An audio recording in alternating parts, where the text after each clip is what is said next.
Bethany is 15 and lives with her family in a small town in the South Wales Valleys. She has cerebral palsy and uses a wheelchair, which means the support she gets from her nan, other family members and her direct payments worker is really valuable.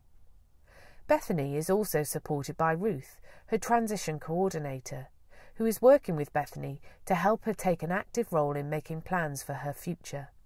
Bethany and I started transition planning about a year or so ago. We've been working together on her plan. We met initially and she agreed to it and was very enthusiastic about doing it. We sat around the table and she drew the plan up about myself, and I can show it to people now and say this is what Ruth helped me with, and I find it really good. We've been talking about all the different aspects in her life, like the different issues that are going on for her, trying to get a kind of clear idea of all the different aspects of her life and then set that into an action plan so that we can make sure that all the different people who are involved in her life are well coordinated to make sure that the things that need to happen in her life can happen in the way that she wants them to. The action plan forms a central part of Bethany's whole transition plan and is used as a key document within Bethany's school and social work review meetings. School review meetings are sometimes called annual review meetings or transition meetings.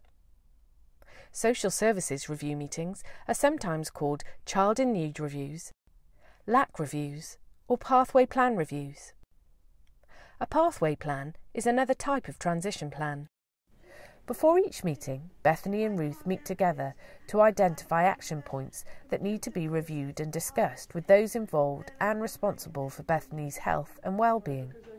But why do review meetings form such an important part of transition? Here, Bethany offers her perspective.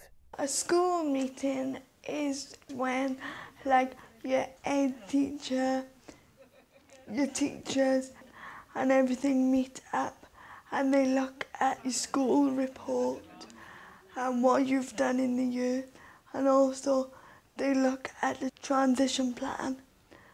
There can be up to about 11 people attending the education meeting, and the meeting lasts about an hour and a half.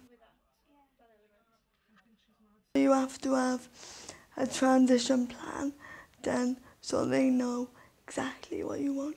When somebody asks you a question, it is really, really helpful to have something there to say, well, look, this is the question you asked me, here's the answer. Bethany has social work review meetings twice a year.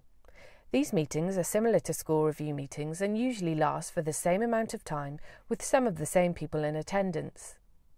These meetings give Bethany the chance to review what's going on in her life and to plan ahead for the future. It's really important to Bethany that she gets involved in these meetings and tells people what she thinks. It's really important that you attend your children in need review because you know what they're talking about, and you can discuss it. You can discuss it then with your social worker.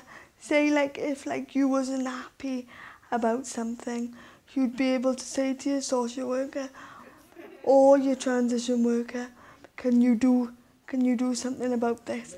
By taking an active part in her school and social work reviews, Bethany can make sure she's fully involved in the planning for her future. By being there, I think it's more for young people like myself to know what's going on. So you know exactly what's going to go on, when it's going to happen, and how long it's going to be. So you're not always left in the dark. Bethany's made lots of really big steps forward since we've started transition planning together, which has been just great to see.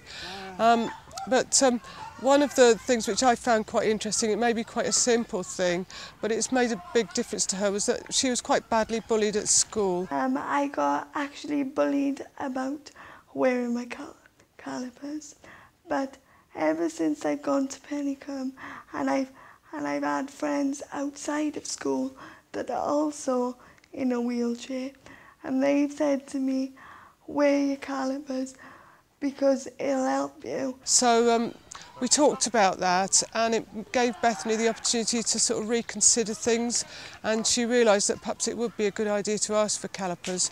So she's subsequently been to the hospital and got measured up for them, and now she wears them, and she is doing much more exercise now. So that's just maybe quite a small thing, but it's really lovely to see her increasing her confidence and being able to do things like that.